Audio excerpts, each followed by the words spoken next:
Hello my bookish besties and welcome into another video of Bookmas. I don't know why I keep singing these intros. I used to sing the intro to my Cosmere catch-up series and I think it just kind of stuck. So now when I do a series intro, my brain just says, sing it, even if it's bad. But anywho, as you probably saw by the title of this video, I thought it'd be fun to do the end of year book tag. If you're watching this, consider yourself tagged. I'm doing it just because I thought it'd be fun. But anywho, the first question is, what is the most disappointing book you read this year? Which is kind of a crazy question to start with, but anywho. The first one that comes to mind is Once a Villain. I've spoken about this before, I think in one of my reading wrap-ups, but this was one of my most anticipated reads of the year, and I just wasn't super happy with the direction the author took the story and some of our character arcs in this book. Which, if you don't know, this is the third book in the Only a Monster trilogy. I loved the first two. I just, like I said, was super kind of not happy with some of the choices that were made in specifically this third book. Okay, the second question. What was an underdog book you read this year? I read it on my Kindle. It was called The Last Dragon by Monty K. Rue. This book is an indie published. At least I think it's indie published. There's a really good chance she's traditionally published. I don't know. I found her on social media and then followed her Kickstarter and kind of applied for her ARC team and did some different stuff. This is a book about... It's basically if Attack on Titan and Fourth Wing and Divergent kind of all came together into one series. It was really good. I'd highly recommend. You can get it on Kindle Unlimited. You can order physical copies on Amazon and Barnes & Noble, and I want to say Target as well. I'll link it down below. I thought this book was super, super good, and something unique about it is it is told from the male main character's POV. The third question, what was an overhyped book you read this year? For me, that has to be Project Hail Mary. I'm sorry, guys. I didn't understand the hype surrounding this one. It wasn't a bad book, per se. I just don't think it was the kind of story for me. That being said, I do think that the Ryan Gosling movie version will be phenomenal. I'm really excited to watch it. I just wasn't in love with our book. And yeah, I'm sorry. Sue me. I just think it was a little overhyped. Question 4, we have a book that surprised you this past year. For me, that's definitely Passion Project by London Sperry. Yeah. I actually loved this book so much. I read it during my 24-hour readathon and I was like sobbing my eyes out. I wasn't fully sure on what to expect considering this is a book of the month romance, debut author, all that good stuff. Sometimes, you know, that combination of stuff has led me astray personally, but I actually really liked this one. I thought it was really heartwarming and I related to it more than I thought I would. 5 is your favorite couples of the year. I definitely think I most gravitate towards maybe Vin and Elend from Mistborn. I also love Mustang and Darrow from the Fourth Wing saga. From the Red Rising saga. I got them mixed up in a video earlier today too. I don't know what's wrong with me. I really like Shallan and Aelin from the Stormlight Archive. I actually don't think I can think of any other book couples. I did like the romance in The Invisible Life of Addie LaRue, but in like the same way I liked the romance in The Favorites. If you know, you know. Like I live for the drama. Okay, question 6, my favorite main characters of the year. I definitely love Vin from Mistborn. I am loving Wax and Wayne from Mistborn Era 2. I like Shallan. I love Carl and Donut from Dungeon Crawler Carl. Let's see. Obviously I love Darrow, Mustang, Victra, pretty much everyone in the Red Rising saga. But one that actually really surprised me, I love our main character in The Conditions of Will. I related to her so much and I think about this book often, to be quite honest with you. Georgia, I understood her to her core and I think about her all the time. Oh, and Dawes from Ninth House. I love her. I don't know why. I genuinely couldn't tell you why I'm so enamored with Dawes, but like of the characters in that series, I love Dawes. Question 7 is a new to you author that you discovered this year. I read The First Time Caller back in like February timeframe, and I love BK Borson. I think that the way she writes romance is just so fun, and I'm really, really excited to read more of her books this upcoming year. I do have her Christmas book that I plan to read, like probably will start it today. But yeah, I have never read any of her other books before, and I'm really, really excited to read more of her works now, especially the next one in this little series. I don't know how long it's supposed to be. Is it going to be a trilogy? Please let me know if you know. Question 8 is an author that didn't work out for you this year, and for me that would just have to be Rachel Gillig. I didn't love this book as much as pretty much everyone else, and I wasn't in love with the Shepherd King duology the way a lot of my friends were, to the point I'm just kind of thinking that maybe she's not an author for me. Like, I think her work is beautifully written. I just don't know that it's a match with me, if that makes sense. That being said, I do think I'll still pick up the second book in this duology. Since it's just a duology, it's pretty low commitment, but I just didn't love the story of The Night and the Moth. I found it a little bit predictable, and I've spoken about this before, I think, but the smut in this book gave me the largest ick I think I've ever had in my whole entire life, like to the point I almost DNF'd like 80% through. Question 9 is, what is the happiest book you read this year? And for me, I think that has to be The Alloy of Law. This is book number 4, technically, of the Mistborn books. It's the first book of Mistborn Heir 2. This book was just so hilarious. As you may have seen before if you have been a follower of my channel, I have been trying to read all of the Brandon Sandersons so far this year so that I could read them in time to go to Dragonsteel Nexus. And I was kind of getting like a slight Brandon Sanderson burnout, and then this book just like completely revived me. It brought me back to life, and I am so happy that I've started Heir 2. I have already finished the second book in this series as well, and they just give me such like giddy, happy feelings. So definitely Mistborn Heir 2. Question number 10 is, what is the saddest book you've read so far this year? And I can't really decide between these two. I cried really hard reading both of them. The first one is Lightbringer by Fierce Brown. This is the final book that is currently published in the Red Rising saga. I literally sobbed like a baby after finishing this book, but it was like a different kind of sadness. It was like a happy sad. Like, part of me was sad that I was finished for now. Part of me was sad, but like in a hopeful way. Also, just some stuff happens in this book. I can't wait to read this. But then the second book that made me really, really sad this year was The Hero of Ages. This is Mistborn number 3.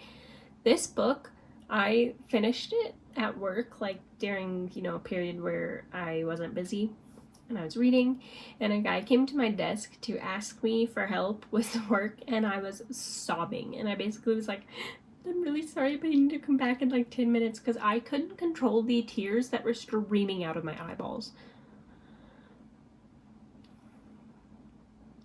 Question 11 is the most frustrating book you read this year. For me, that is definitely The Grace Year. I, again, have a vlog where I talk pretty extensively about my feelings. But just to recap, nothing about this book was believable to me. And I really didn't like the messaging. I didn't like the characters. I just didn't really like it, period. And it is such a popular book, like I'm definitely in the minority in these feelings, but it's just how I feel, okay? Okay, question 12 is the best book adaptation you've seen so far this year, and I will admit, I genuinely can't think of any that I've seen, but I'm gonna cheat a little bit here. The Sunrise on the Reaping trailer, y'all, I'm gagged. It looks like it is gonna be phenomenal. Even that like 2-minute trailer, I've seen it like 15 times. So I'm gonna kind of cheat at this question and say that the best adaptation was the trailer, because even just the trailer was spot on phenomenal, which makes me fully confident in that movie. Y'all best believe next November, whenever it is, I will be there and I will be bawling my eyes out. Probably. Okay, question 13 is the best covers of the year. Let me think. I really love the Jessa Hastings covers. I think her friend that paints these does an amazing job. This one, I feel like got a lot of controversy because of the religious depictions, but it fits the story of this book to a T. It is phenomenal, and we don't talk about that enough. I also really like the Problematic Summer Romance cover. I just think that something about this is just so cozy. Like, it gives what it needs to give. Like, I look at this and I'm like, yeah, that is a maybe slightly academic romance that probably has an age gap that's set in Italy. So, this is perfect. Also, I haven't read these two yet, but from my TBR, I love these two covers. This one, I've spoken about it before, but it looks exactly like my family and I, so I'm a little biased, but I think this is a really good cover. And then the Second Death of Locke, there's just something so, like, Renaissance engaging about this. Like, I look at this and I know exactly what I'm gonna get. Like, I'm gonna get yearning and a knight, and I think that the aesthetics of this book look phenomenal. Yeah, I'm gonna be honest, most of the books I read this year have amazing covers. Narrowing it down to just those couple was really hard. Question 14 is a book you haven't stopped thinking about. I'm gonna be honest, it's like most of the books I've read this year, but some standouts, once again, The Conditions of Will by Jessa Hastings, Lightbringer by Pierce Brown, The Way of Kings / Words of Radiance. They kind of like are one book in my mind. The Hero of Ages. Yeah. Let's see, what else? Oh, The Emperor's Soul by Brandon Sanderson. That book, really, really good book. It is very unique, but we'll talk about that here in a couple questions. I think I'm on question 15 now. This is an unpopular book that you loved.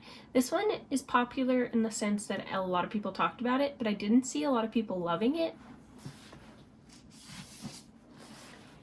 And that's A Great Big Beautiful Life by Emily Henry. I really liked this book, and I will go on record saying I think this might be my second favorite Emily Henry. I have a signed copy, which I think is really cool, so I am happy that I liked it. I was a little worried I'd be let down, and then I wouldn't want to really keep my signed copy anymore, but I just thought it was really fun. I liked the story, like I said. I liked the dynamic between our two main characters, and as someone who studied journalism in college, I just thought that this story in itself was really cute, and I loved it, okay? Okay, question 16, a book I thought I'd love, but I didn't. I'm gonna name the 3 that come to mind. First, I thought I would probably really like Watermoon. I couldn't tell you a single thing that happens in that book, if I'm just being honest. Second, Blood Over Bright Haven by M.L. Wong. I feel like everyone I know loves it, and it was the same as The Grace Year for me. I just didn't really like the messaging and some of the execution of said messaging, and then I forgot the third one. I mean, Say You'll Remember Me by Abby Jimenez, that could technically go here.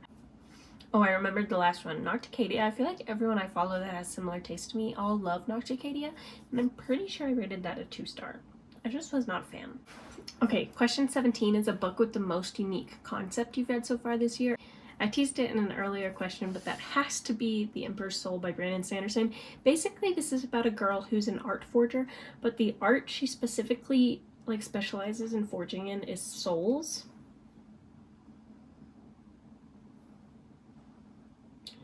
Or maybe she's a really good forger at everything but souls, but they ask her to do a soul. I think that's what it is. But either way, this deals with soul magic and morality, and the craziest part is it is a complete story, and it is only like 150 something pages. And I can't stop thinking about this story. In fact, I just recommended it to a friend to be his first Brandon Sanderson work. Highly would recommend. Question 18, a book I read this year that I would definitely reread. Does this come as a shock to anybody? It's the Red Rising saga. I am going to be rereading that at some point in my life. Also, Brandon Sanderson's works, pretty much all of them, I could see myself rereading pretty much anything and everything he's written. There are a couple stories here and there that I don't love, but I do think that the way he writes, I would like him better on a second reread. The Conditions of Will by Jessa Hastings, once again. I could see myself rereading that one because I did relate to the story and the characters so much. I think those are kind of my big three. Okay, I think this is question 19 or 20. It is my Goodreads reflection, and then what are kind of my Goodreads goals for next year. I set a goal of 52 books this year, and as of when I'm recording this video, I've read 104 books, so I think doubled my goal, which is kind of crazy, especially considering 3 of the books I read, off the top of my head, at least are over 1,000 pages. Thanks, Brandon. But to be fair, I set a goal of 52 because if you do out the math, that's 1 book a week for the year. And I feel like that is a super obtainable and easy goal for someone like me who reads a little bit every day pretty much. And so I do think that is the goal I will set next year as well. My kind of non-written down goal is I would like to reach 115 by the end of this year. But that is 11 more books in like 20 something days. So maybe unrealistic, but I do think we could do it if I sit down and set my mind to it. I think next year though, like I said, I am going to set the actual goal to 52. Again, that's just a book a week.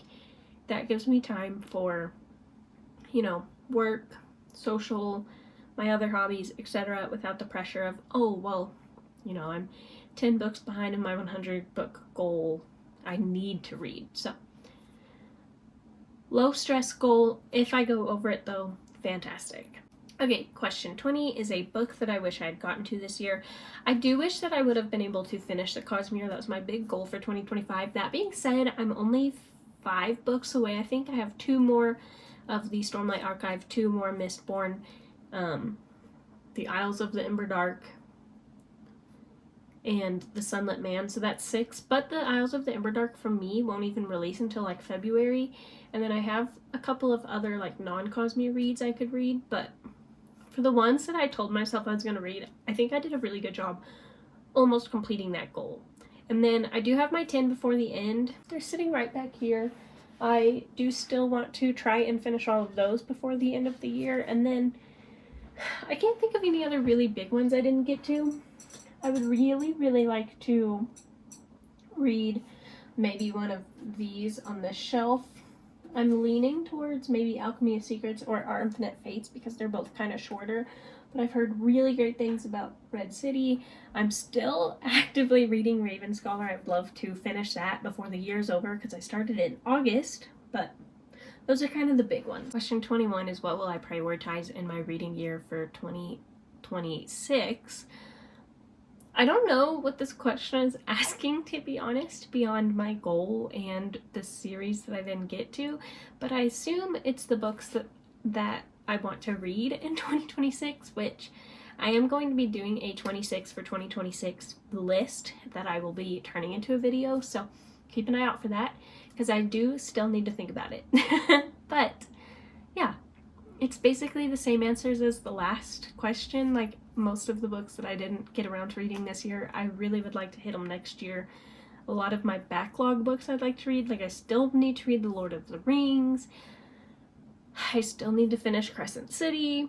Some of those, but yeah, like I said, be on the lookout for the 26 and 2026 video.